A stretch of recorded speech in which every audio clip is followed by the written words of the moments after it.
What are the stakes between the U.S. and China right now? There are few places better than the Western Pacific on board the aircraft carrier USS Nimitz to find out. Is the U.S. Navy ready? We're ready, yes. I'll never admit to being ready enough.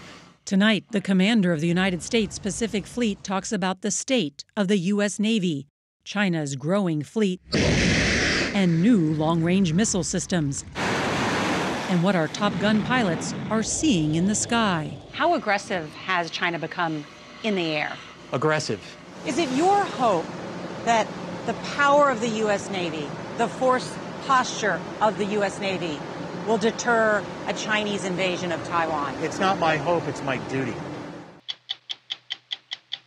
Rocco Commisso doesn't suffer fools. But like most Italian soccer fans, he does suffer. 4 years ago, he bought the team in Florence, where game day is filled with more agony and ecstasy than a Puccini opera. When Commisso bought ACF Fiorentina, it ticked 2 boxes. First, it was a bargain for a European club. Second, it met the demand by his wife that if he insisted on buying a team, it had to be someplace nice. I'm Leslie Stahl. I'm Bill Whitaker. I'm Sharon Alfonsi. I'm John Wertheim. I'm Cecilia Vega. I'm Nora O'Donnell. I'm Scott Pelley. Those stories tonight on 60 Minutes.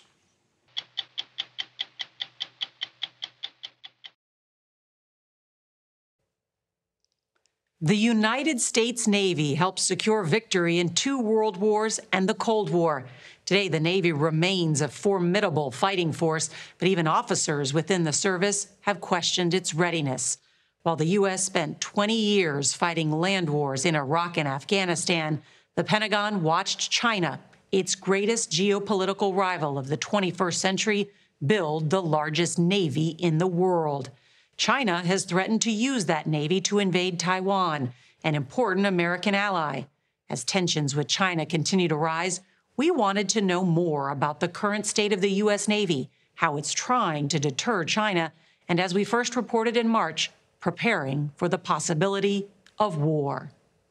The Navy's always on alert. 1/3 of the Navy is always deployed and operating at all times.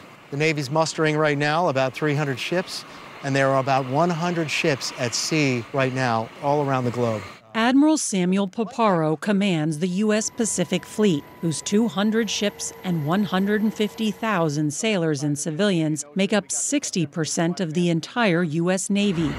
We met him in February on the aircraft carrier USS Nimitz, deployed near the U.S. territory of Guam, southeast of Taiwan and the People's Republic of China, or PRC. You've been operating as a naval officer for 40 years. How has operating in the Western Pacific changed?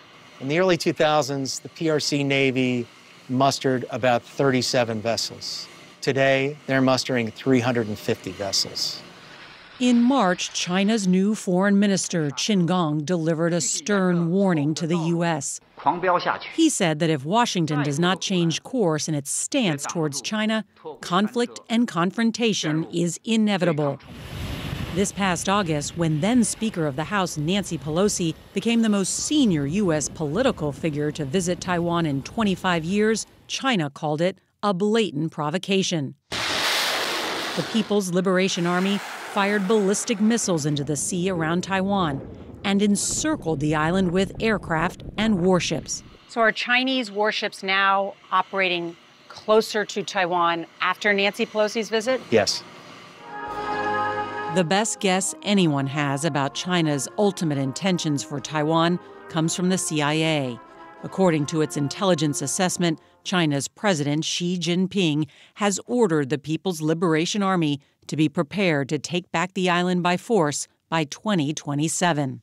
And if China invades Taiwan, what will the U.S. Navy do? It's a decision of the President of the United States and a decision of the Congress. It's our duty to be ready for that. But the bulk of the United States Navy will be deployed rapidly to the Western Pacific to come to the aid of Taiwan if the order comes to aid Taiwan in thwarting that invasion. Is the U.S. Navy ready? We're ready, yes. I'll never admit to being ready enough. Yes. President Biden has declared 4 times, including on 60 Minutes, that the U.S. military would defend Taiwan, which is a democracy and the world's leading producer of advanced microchips. 604, Nimitz opposite. To reach the USS Nimitz, we first traveled to America's westernmost territory, the island of Guam, in the middle of the Pacific. Guam was taken by Imperial Japan 2 days after the attack on Pearl Harbor in 1941. U.S. Marines recaptured it 2.5 years later, and the island, about the size of Chicago, became an indispensable strategic foothold in the Western Pacific, as it remains today. From Guam, we boarded a Navy C-2 Greyhound. The Cold War-era transport plane takes people and supplies back and forth from land to the carrier. It was a short flight to the ship, and an even shorter landing. Incredible. First cod landing? Yes. Oh, very nice. Certain operations. Before Admiral Paparo rose to lead the Pacific Fleet, he flew jets and graduated from the school known as Top Gun. When you talk about ships, what's the most powerful in the U.S. Navy? It's an aircraft carrier, and its air wing is capable of 150 strike or air-to-air sorties per day, with, at its surge levels, the ability to deliver 900 precision-guided munitions every day and reloadable every night. So even though China now has the largest Navy in the world, they don't have anything like this in terms of aircraft carriers. They do not, but they're working towards it. And they have 2 operational aircraft carriers right now. That's China's 2 diesel-fueled carriers to the U.S.'s 11 nuclear-powered ones that can carry a total of about 1,000 attack aircraft, more than the navies of every other nation on Earth combined. I'll tell you this, we are here to stay, right, in the South China Sea and in this part of the world. And I think that's the message that we really want to convey to not only China, but the entire world. We will sail wherever international law allows. Lieutenant Commander David Ash flies an FA-18. Do you get briefed on China's growing military threat and the progress that their Navy is making? Absolutely. Yeah, absolutely we do. And they are making great progress in a lot of key areas. The Chinese? The Chinese are, from a military standpoint. This video from Weapons Systems Officer Lieutenant Commander Matthew Carlton shows his FA-18 strafing ground targets with a machine gun on a U.S. weapons range near Guam. The pilots on the Nimitz also conduct air-to-air combat, or dogfighting drills, daily. How aggressive has China become in the air? Aggressive. And just some examples include unsafe, unprofessional intercepts where they move within single digits of feet of other aircraft, flashing the weapons that they have on board to the aircrew of the other aircraft, operating in international airspace, maneuvering their aircraft in such a way that denies the ability to turn in one direction. If they're safe and professional, then there's no problem. Everybody has the right to fly and sail wherever international law dictates. But the Chinese are pushing that. They are pushing it. China's increasingly aggressive moves in the Western Pacific, encroaching on territory, illegal fishing, and building bases in the middle of the South China Sea, have pushed nations like Japan and the Philippines to forge closer military ties to the U.S. And earlier this year, Britain, the U.S., and Australia signed a landmark deal to jointly develop nuclear-powered attack submarines to patrol the Pacific. This is how China and Taiwan appear on most maps. This is how the Chinese Communist Party sees the Western Pacific, including the South and East China Seas from Beijing. Taiwan is the fulcrum in what China's leaders call the First Island Chain, a constellation of U.S. allies that stretches across its entire coast. Control of Taiwan is the strategic key to unlocking direct access to the Pacific and the sea lanes where about 50% of the world's commerce gets transported. China has accused the United States of trying to contain them. What do you say to China? I would say, do you need to be contained? Are you expanding? Are you an expansionist power? To a very great extent, the United States was the champion for China's rise. And in no way are we seeking to contain China. But we are seeking for them to play by the rules. China's Navy, a branch of the People's Liberation Army, is now the world's largest. China is also using its 9,000-mile coastline to rewrite the rules of fighting at sea, as these images from Chinese state media show. Its military has invested heavily in long-range, precision-guided weapons, like the DF-21 and DF-26, that can be used to target ships. China's People's Liberation Army Rocket Force calls them carrier killers and has practiced shooting them at mock-ups of American ships in the desert that look a lot like the Nimitz. Since the United States has been operating in the Western Pacific, China's backyard, they've been developing missiles to attack our assets, haven't they? Specific missiles. Absolutely, yes. First, I'll say the United States is also a Western Pacific nation. So Guam. it's not China's backyard. It is a free and open Indo-Pacific that encompasses numerous partners and treaty allies. And yes, we have seen them greatly enhance their power projection capability. How much do you worry about the PLA rocket force? I worry, I'd be a fool to not worry about it. Of course I worry about the PLA rocket force. Of course I work every single day to develop the tactics and the techniques and the procedures to counter it and to continue to develop the systems that can also defend against them. About how far are we from mainland China? 1,500 nautical miles. They can hit us. Yes, they can. If they've got the targeting in place, they could hit this aircraft carrier. If I don't want to be hit, there's something I can do about it. U.S. Navy planners aren't just plotting how to evade China's rocket force, but also how they could effectively fight back. From the vicinity of Guam, none of the aircraft on this ship has the range to approach Taiwan without refueling in the air. Ships like the U.S. destroyer Wayne E. Meyer, part of the Nimitz strike group, would need to sail much closer towards China to fire their missiles at any force invading Taiwan. One naval scholar we spoke to likened it to a boxing match in which a fighter, in this case China, has much longer arms than their potential opponent, the U.S. I'll give you a lot of examples where a shorter fighter was able to prevail over a long-armed fighter by being on their toes, by maneuvering. And we can also stick and move while we're developing those longer-range weapons. There is another area of modern naval warfare where the U.S. had a head start and retains a deep advantage over China. I just noticed out of the corner of my eye. This is a 688 class, a Los Angeles class attack submarine. This is the most capable submarine on the planet, with the exception of the Virginia class, our newer class of submarines. The exact number is classified, but our best estimate is that there are about a dozen nuclear-powered fast attack submarines patrolling the Pacific at any time.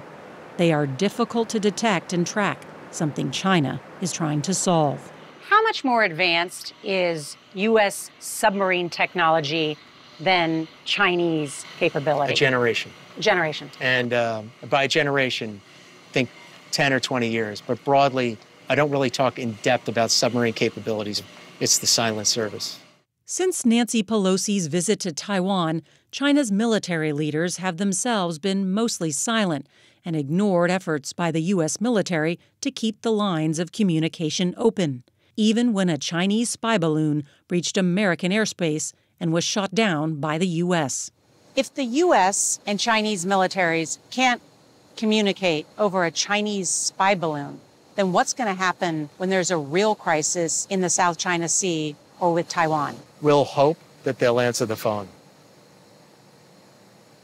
Else, we'll do our very best assessment based on the things that they say in open source and based on their behavior to divine their intentions, and we'll act accordingly.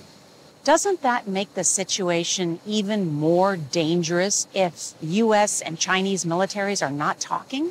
Yes. Several sources within the Pentagon tell 60 Minutes that if China invaded Taiwan, it could very well kick off in outer space, with both sides targeting the other's satellites that enable precision-guided weaponry. Cyber attacks on American cities and the sabotage of ports on the west coast of the U.S. mainland could follow. One recent non-classified war game had the U.S. prevailing but losing 20 ships, including 2 carriers. Does that sound about right? That is a plausible outcome.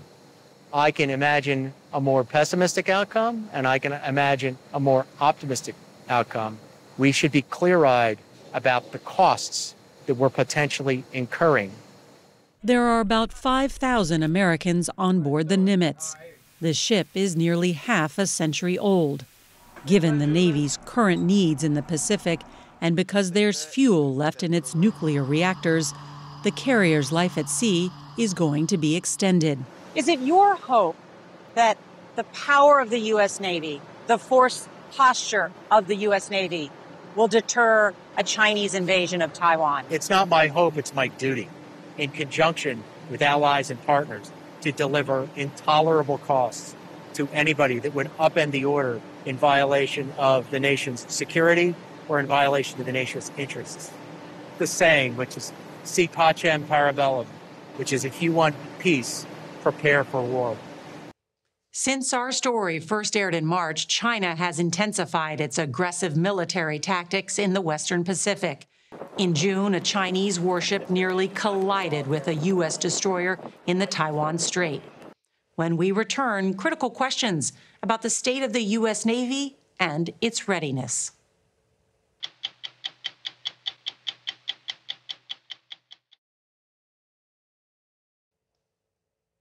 60 Minutes spent months talking to current and former naval officers, military strategists, and politicians about the state of the U.S. Navy. One common thread in our reporting is unease, both about the size of the U.S. fleet and its readiness to fight. The Navy's ships are being retired faster than they're getting replaced, while the Navy of the People's Republic of China, or PRC, grows larger and more lethal by the year. We first asked the commander of the U.S. Pacific Fleet, Admiral Samuel Paparo, about this on our visit earlier this year to the USS Nimitz, the oldest aircraft carrier in the Navy. We call it the decade of concern. We've seen a tenfold increase in the size of the PRC Navy. Technically speaking, the Chinese now have the largest Navy in the world in terms of number of ships, correct? Yes. Do the numbers matter? Yes. As the saying goes, quantity has a quality all its own. At some point, are they going to reach numbers that we can't prevail over? I'm not comfortable with the trajectory. If you look at a map of the Indo-Pacific, one thing becomes clear. There's a lot of water on that map. And so ours has to be a maritime strategy. Republican Mike Gallagher and Democrat Elaine Luria served together on the House Armed Services Committee in the last Congress. What is it about the U.S. Navy that has allowed the two of you to find common cause? I think we share a sense of the urgency of the moment. We see increasing threats from China in particular in the Indo-Pacific. We feel like we're not moving fast enough to build a bigger Navy. Congressman Gallagher is a Marine veteran who represents Green Bay, Wisconsin. He chairs the new House Committee on China. He's concerned that under the Navy's current plan, the fleet will shrink to about 280 ships by 2027. The same year, the CIA says China has set for having the capability to take Taiwan by force. So we will be weakest when our enemy is potentially strongest. China's increased rhetoric and potential aggression against Taiwan, we're going to have to be ready to respond today with the forces we have today. Former Congresswoman Elaine Luria represented Virginia Beach until this past January. An Annapolis graduate, Luria had a 20-year naval career before being elected to Congress. What would you say the state of the U.S. Navy is today? I think that the Navy has not received the attention and resources that it needs over 2 decades. I mean, I served on 6 different ships. Every single one of those ships was either built during or a product of the fleet that was built in the Cold War. Both Mike Gallagher and Elaine Loria have lobbied for government money for the shipyards in or near their districts. But they say this is less about jobs and more about national security. If we don't get this right, all of these other things we're doing in Congress, ultimately that might not matter. If you think about what a coherent grand strategy vis-a-vis China would be, hard power would be the most important part of that, and the Navy would be the most important component of your hard power investments. Over the last 2 decades, the Navy spent $55 billion on 2 investments that did not pan out. The first was a class of destroyers known as the Zumwalt. The futuristic fighting ships were supposed to revolutionize naval warfare. 32 were ordered, but only 3 were ever launched.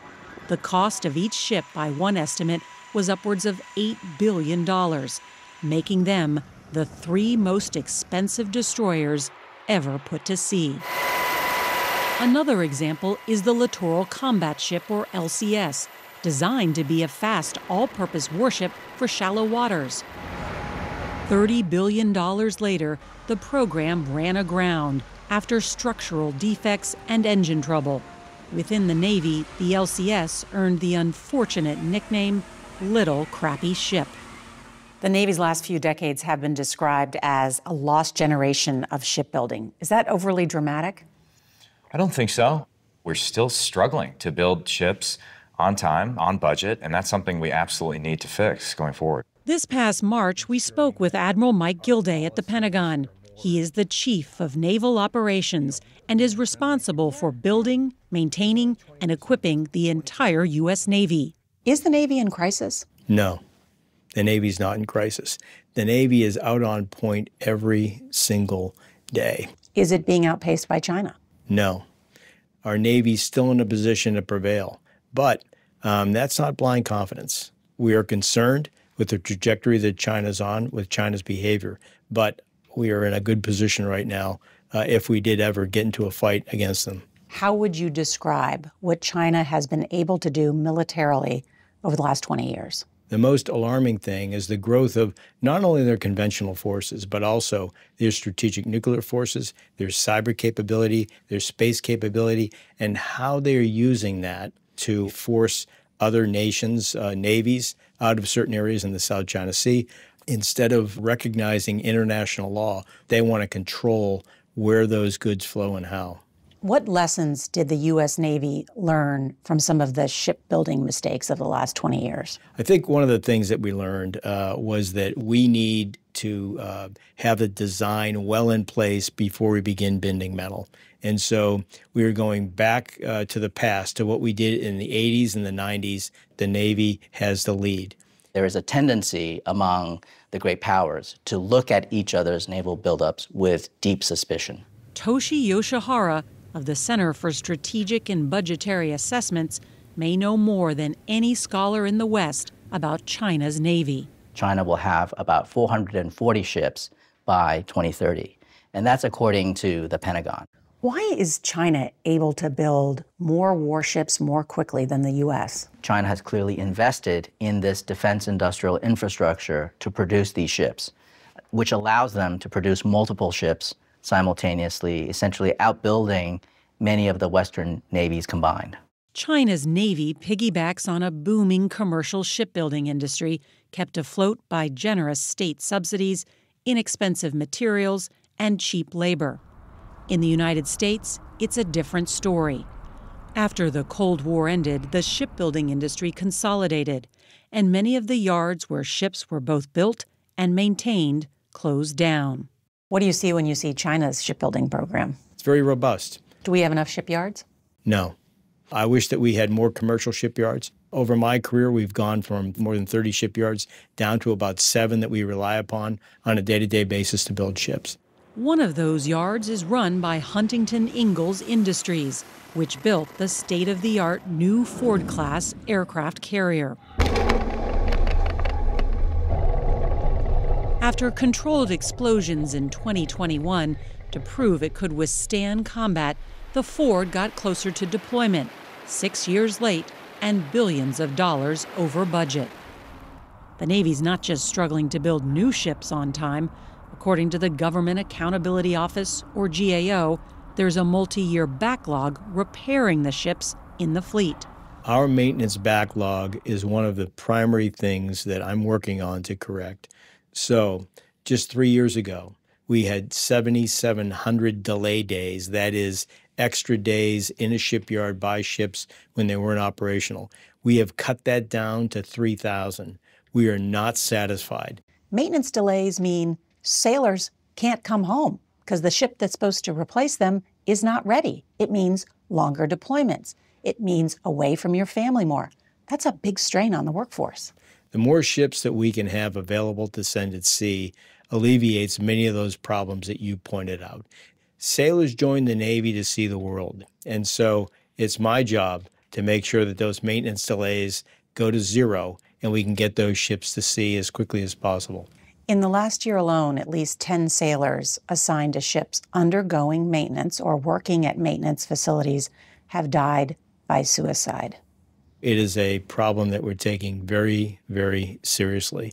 And down to every leader in our Navy, everybody has a responsibility to look out for each other, to take care of each other. There is no wrong door to knock on when you need help. Admiral Gilday says the U.S. Navy's main advantage over China is America's sailors. His goal is to modernize the U.S. fleet and have those sailors serving alongside hundreds of unmanned vessels by 2045. I think unmanned is the future. And so I think that some 40% of our fleet in the future, I believe, is going to be unmanned. Are these like underwater drones? Some of them are highly capable of delivering mines and perhaps other types of weapons. Admiral Gilday is talking about the Orca, an extra-large, unmanned undersea vehicle. Can you say what it will do, or is that classified? Well, at a minimum, it'll have a clandestine mine-laying capability. So it'll be done in a way that is very secretive, but very effective. But the GAO reports that it's already $250 million over budget and 3 years behind schedule. That particular platform is behind schedule. It's the first of a kind. When it delivers, I see a very high return on investment from that particular platform. Because? Because it will be among the most lethal and stealthy platforms in the arsenal of the U.S. military. The Navy's total budget request for fiscal year 2024 is over $250 billion. An $11 billion increase from last year. The focus is on China. The U.S. defense posture is viewed as aggressive by the Chinese. The foreign minister just said, look, stop the containment. This may lead to conflict. Perhaps the Chinese minister doesn't like the fact that the U.S. Navy is operating in collaboration with dozens of navies around the world to ensure that the maritime commons remains free and open for all nations. The Chinese want to dictate those terms, and so they don't like our presence. But our presence is not intended to be provocative. It's intended to assure and to reassure allies and partners around the world that those sea lanes do remain open. The global economy literally floats on seawater.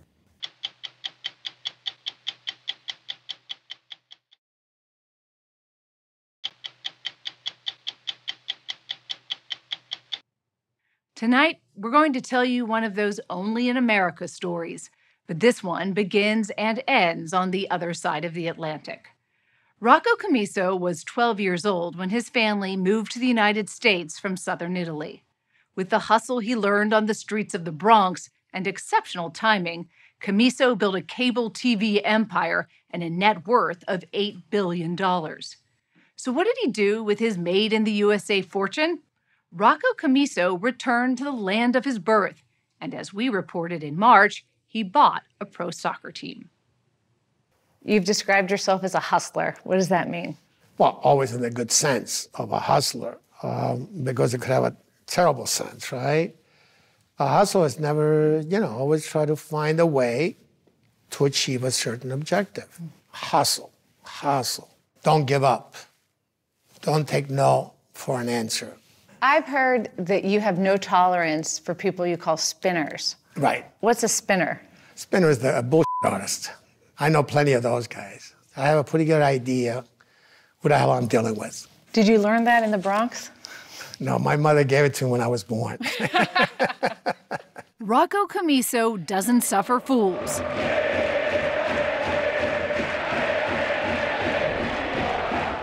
But like most Italian soccer fans, he does suffer. 4 years ago, he bought the team in Florence, where game day is filled with more agony and ecstasy than a Puccini opera.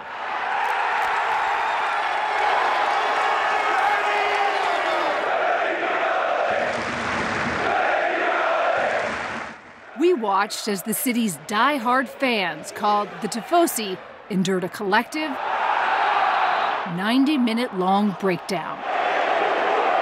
I don't speak Italian, but I think I know what they're saying. Commisso, who is 73, knows the Tifosi follow his reactions. So he tries to keep a poker face as he chews wads of nicotine gum. How many of these do you go through?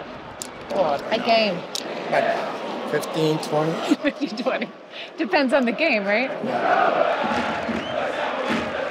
When Commisso bought Fiorentina, it ticked 2 boxes. First, the $170 million price was a bargain for a European club. Second, it met the demand by his wife that if he insisted on buying a team, it had to be someplace nice.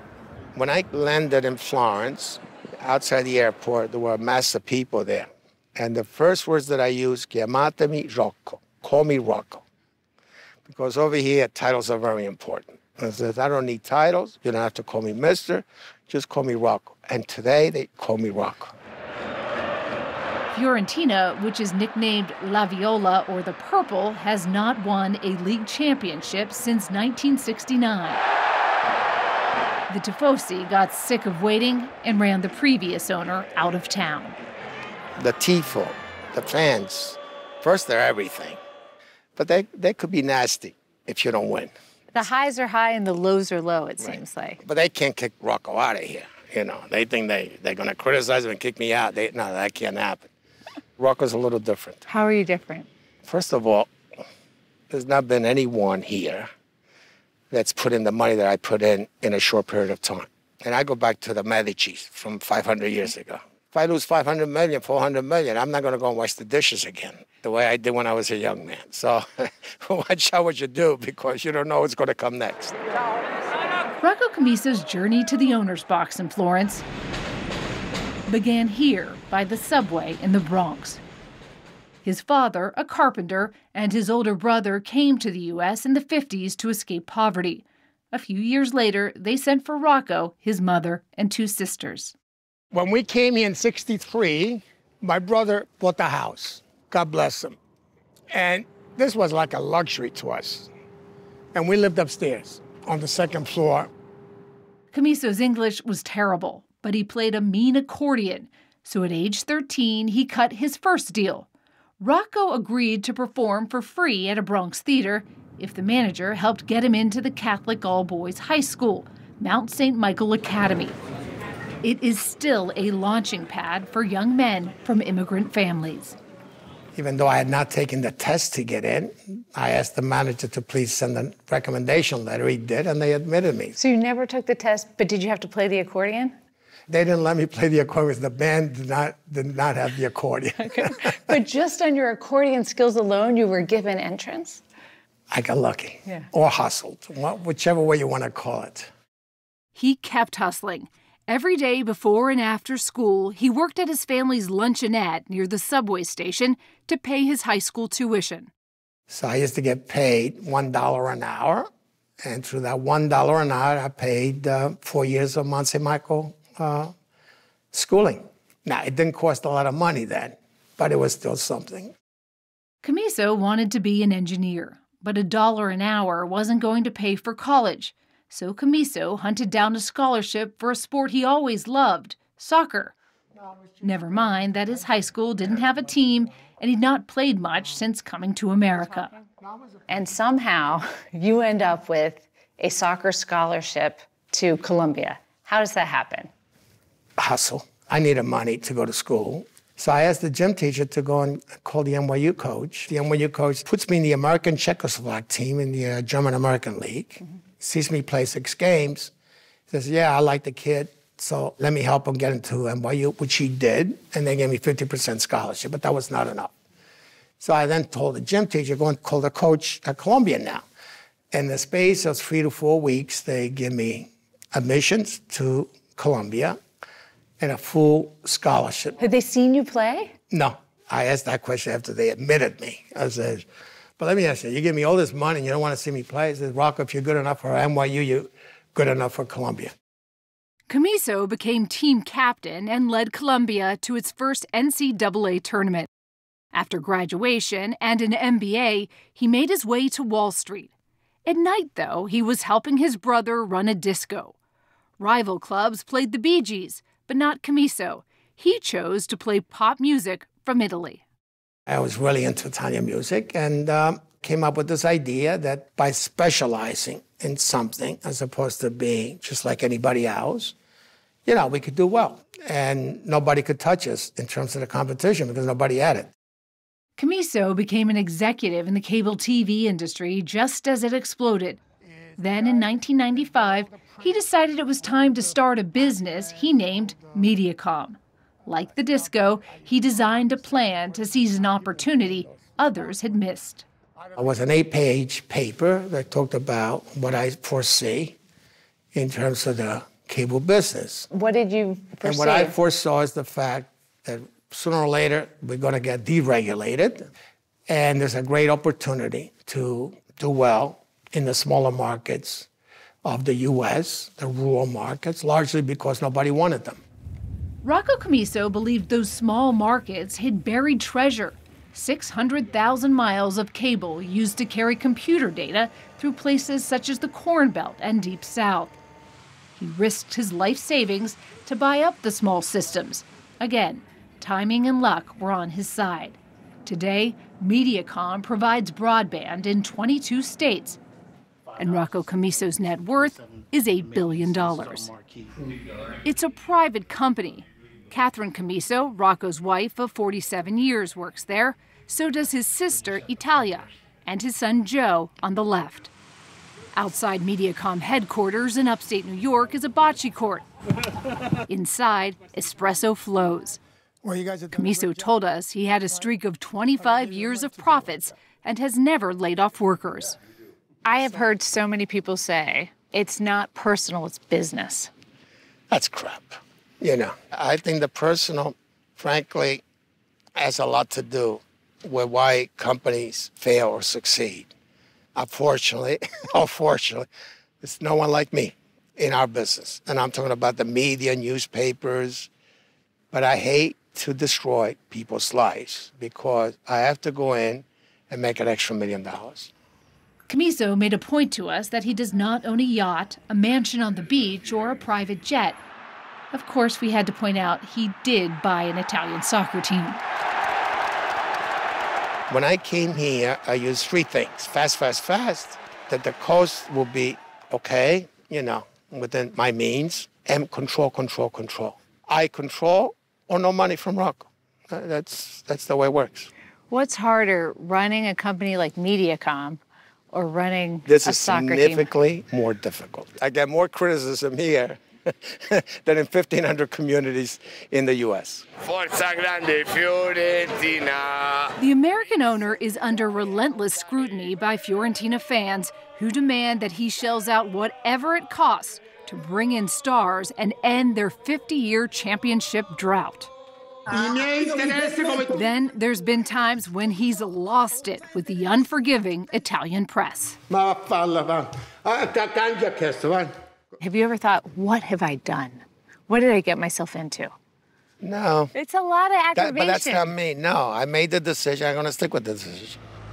True to Rocco's way, he's playing the long game by spending $100 million on this. It's called Viola Park. The Commissos showed us around what will be one of the largest soccer facilities in Europe for developing young male and female players. But this is Italy. You see that opening there where you have the two V's? Yes. Right in the middle? We had to break the building apart because there's a Roman wall there, rocks. Stop it. You hit a Roman wall? Yeah, so we had to uncover it, cover it up, but break the building. We could not build on top of the Roman wall. Despite the agita and a so-so season, Rocco Commisso still seems to love this business. He's become one of the most famous Americans in Italy and adores his players. Some who look like Michelangelo himself may have carved them out of marble. My job is to hug them, kiss them, put my arms around them, and hope that they do better the next time. No tough talk? You know, they get the message indirectly, that things got to change here. How do they get the message? They get the message. They don't mind.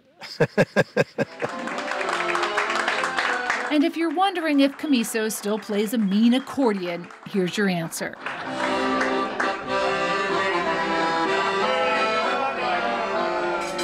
Our visit to Florence ended with dinner and a serenade by the billionaire from the Bronx.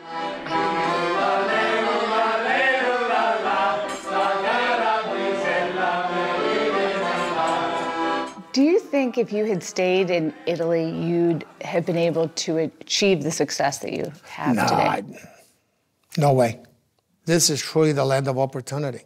He gave this poor soul, the opportunity to become something, somebody, and that's the beauty about America. You still believe in the American dream?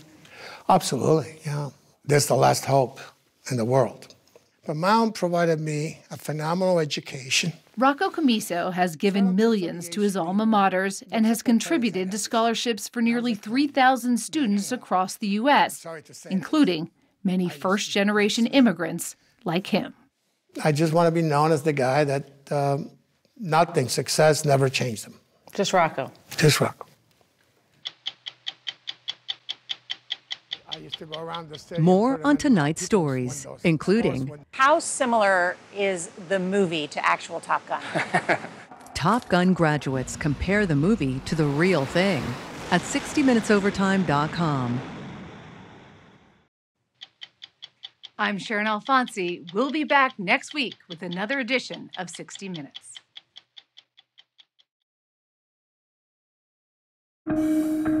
One of the most important things we talk about every day is following your curiosity. I can hear it call. I'm a very curious person. I wake up every morning asking, what's happening in the world? Why is this happening? And how do we answer that question? Why did you want to share your story? Water up this high last night? Where are these coming from? That's the million-dollar question. How are you doing? I'm hanging in there. I believe in the power of storytelling to change lives. You'll have to tell him when he gets older, when you were 2 months old. He was on the news. The news doesn't have to always be depressing. It can be uplifting.